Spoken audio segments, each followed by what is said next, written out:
So raise your hand so everybody knows who you are. Are you ready? Memphis, Tennessee, the city that sits on the bluffs of the mighty Mississippi. Memphis, home of the blues and the birthplace of rock and roll. Memphis, the place where people come from all over the world to put pork on their fork. Memphis, where the people work hard and play even harder. Memphis is more than just blues and barbecue.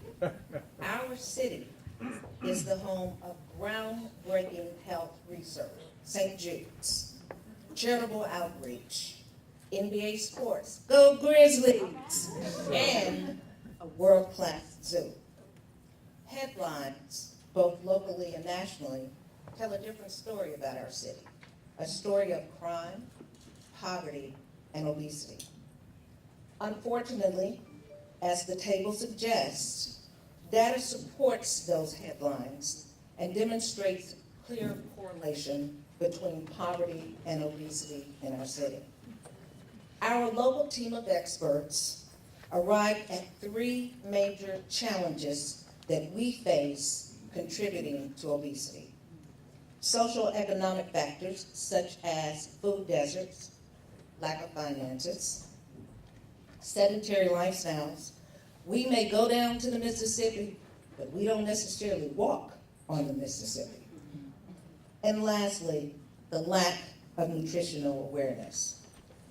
Our bold goal is to better position our youth in underserved communities to choose a sustainable, healthy lifestyle.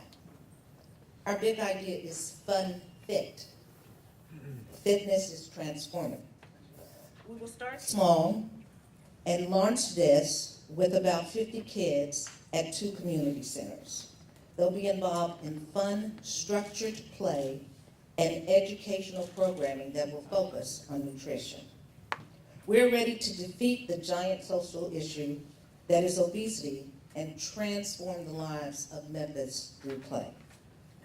Fun Fit seeks to tackle the challenges under 3 key components. Wellness checkups.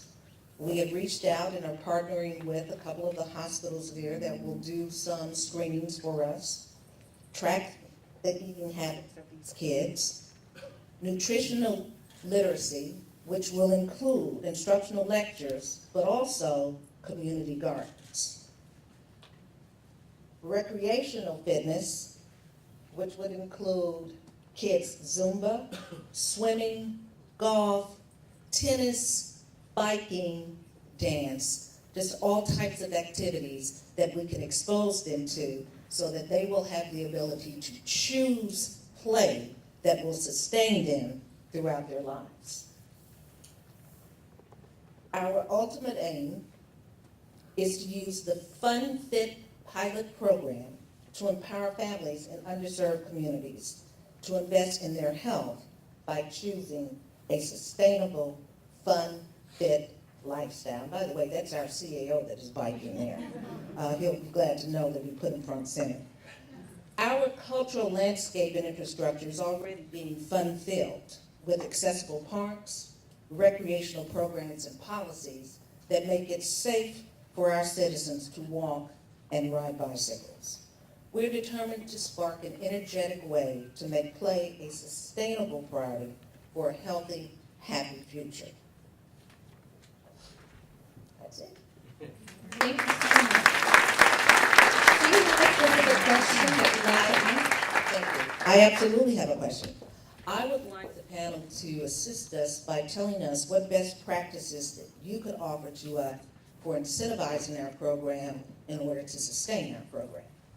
And so maybe I'm going to use my moderator's influence to kind of narrow that question a little bit more. So Memphis is unique in terms of having 3 big corporations headquartered there: International Paper Company, FedEx, AutoZone, in addition to a lot of other like mid-sized enterprises. So you have the corporate sector present in that capacity. You also have, as she mentioned, St. Jude's. You have a really big medical community present as well. So I'm wondering if you have ideas, also from a grant-making perspective, as a national grant maker, what you would be looking for to fund a pilot like this in a community like Memphis. So if you have ideas in terms of how the Memphis team might be able to leverage the unique assets that the city has to bring this to life through collaboration, heard 22 foundations. I know, it's a tough one.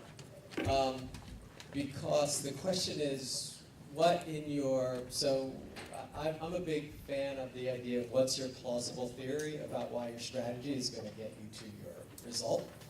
And I don't know that, my question would be, do you really believe that intervention is going to change the behavior of these young people? Or is it, really what the grown-ups think is going to change the behavior of the young people?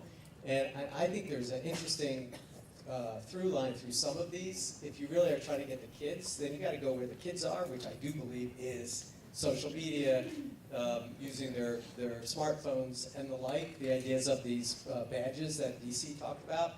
I mean, if you want to make it routine, which I think you do, then you have to go to build into the routines they're already doing, not try to give them something that's basically just eat your spinach.